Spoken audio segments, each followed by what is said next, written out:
Hey there, young space explorers. Are you ready for an amazing adventure? Let's look up at the night sky together. Do you see all those tiny, twinkling lights? Those are stars. They're like little diamonds scattered across a big, dark blanket. Some are bright and some are dim. Some look white, while others might seem a bit blue or red. Isn't it amazing? Now imagine connecting those stars with invisible lines. What shapes can you see? Maybe you spot a big spoon or a mighty hunter, or perhaps you see a lion or a bear. These star pictures are called constellations, and they're super cool. Stars might look close together in the sky, but they're actually very far apart. Stargazing is like a treasure hunt in the sky. So grab your imagination and let's blast off into the wonderful world of constellations. Okay, space cadets, let's talk about constellations. But what exactly are they? Well, constellations are like connect-the-dots puzzles in the sky. They're groups of stars that form patterns when we draw imaginary lines between them. These patterns often look like animals, objects, or people. Long ago, people didn't have GPS or maps like we do today, so they used the stars to help them find their way. They grouped stars into easy-to-remember shapes. These shapes became constellations. Sailors used them to navigate across oceans. Farmers use them to know when to plant crops. There are 88 official constellations recognized by astronomers today. Some constellations can only be seen from the northern hemisphere, while others are only visible from the southern hemisphere. It's like the sky is putting on a never-ending star show just for us. Are you ready to meet some star celebrities? Let's start with a few famous constellations that are easy to spot. First up is the Big Dipper. It's part of a bigger constellation called Ursa Major, or the Great Bear. The Big Dipper looks just like its name, a big spoon or dipper in the sky. Next, let's say hello to Orion the Hunter. This constellation looks like a person with a belt and a sword. Orion is easy to spot because of 3 bright stars in a row that make up his belt. Now let's roar with Leo the Lion. This constellation looks like a big cat lounging in the sky. You can find Leo in the spring. Its brightest star, Regulus, marks the lion's heart. The last star in the Little Dipper's handle is the North Star, also called Polaris. Let's zoom in on one of the most famous constellations, the Big Dipper. The Big Dipper is part of Ursa Major, the Great Bear. But it's so easy to spot that many people think of it as its own constellation. It looks just like a big ladle or spoon in the sky. The Big Dipper has 7 main stars. 4 stars make up the bowl of the dipper and 3 stars form the handle. The 2 stars at the front of the dipper's bowl are called pointer stars. If you draw an imaginary line through these stars and extend it about 5 times the distance between them, you'll find the North Star. The Big Dipper isn't actually a true constellation. It's what astronomers call an asterism. The Big Dipper is visible all year round in the northern hemisphere. As the Earth rotates, the Big Dipper seems to spin around the North Star like a big, slow-moving clock in the sky. So no matter what time of year it is, you can always look up and find your celestial spoon. Now let's meet one of the coolest constellations in the night sky, Orion the Hunter.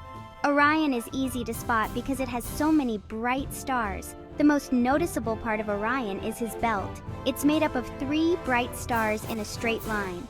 Orion has 2 very bright stars, Betelgeuse and Rigel.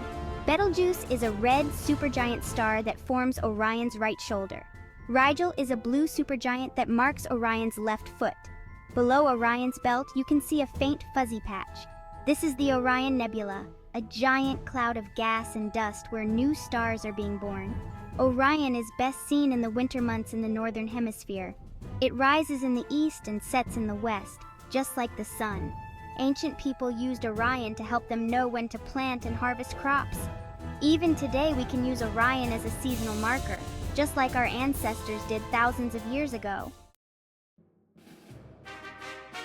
Roar! It's time to meet Leo the Lion, one of the zodiac constellations. Leo is a big, majestic constellation that looks like a lion lounging in the sky. It's easiest to see in the spring when it's high in the night sky. Leo is made up of several bright stars that form the shape of a lion's head, mane, and body. The brightest star in Leo is called Regulus. It marks the lion's heart and is sometimes called the Little King. Regulus is actually not just one star, but 4 stars that look like one from Earth. Another bright star in Leo is Denebola, which means tail of the lion in Arabic. In Greek mythology, Leo was the Nemean lion, a beast with a hide so tough that no weapon could pierce it. The hero Hercules had to defeat this lion as one of his 12 labors. Leo is a great constellation for beginner stargazers because it's relatively easy to find.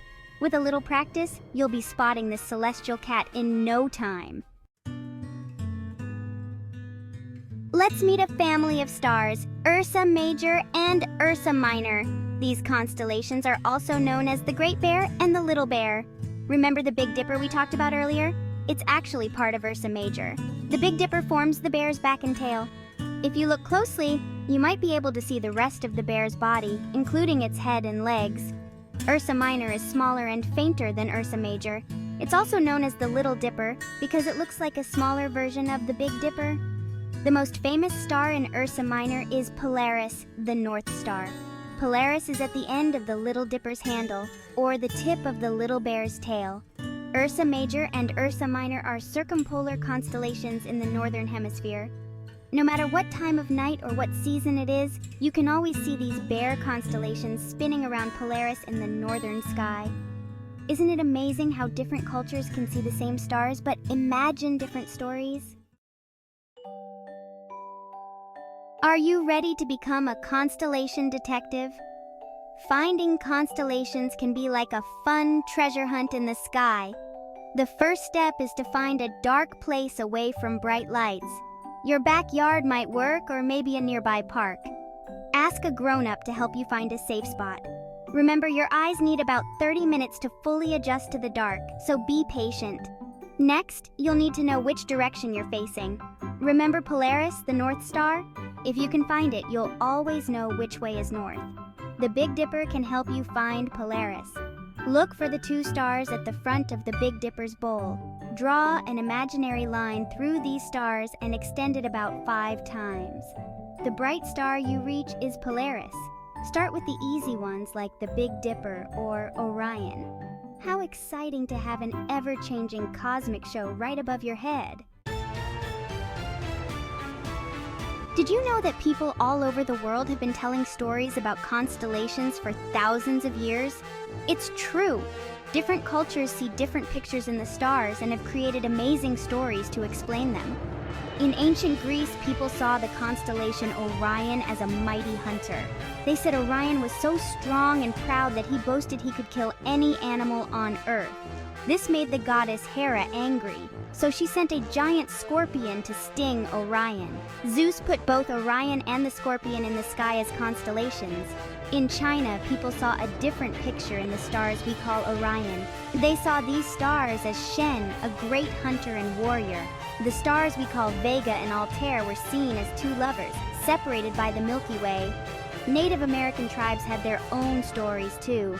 The Navajo saw the Big Dipper as a male figure they called revolving male. These stories show how people use the stars not just for navigation, but for passing down important cultural knowledge too.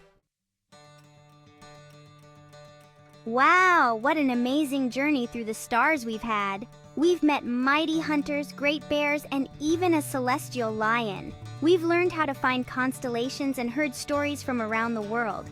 But guess what? Your star adventure is just beginning. Now it's your turn to explore the night sky. Why not start a star journal? Every clear night, go outside with a grown-up and look at the stars. Write down or draw the constellations you see. You could even make up your own stories about the star patterns you find. Who knows? Maybe you'll discover a new constellation that no one has ever seen before. Remember, you don't need fancy equipment to stargaze. Your eyes are a great start. But if you want to see more, you could ask for a pair of binoculars or a small telescope for your birthday or holiday gift. These tools can help you see things like the moons of Jupiter or the rings of Saturn. How cool would that be?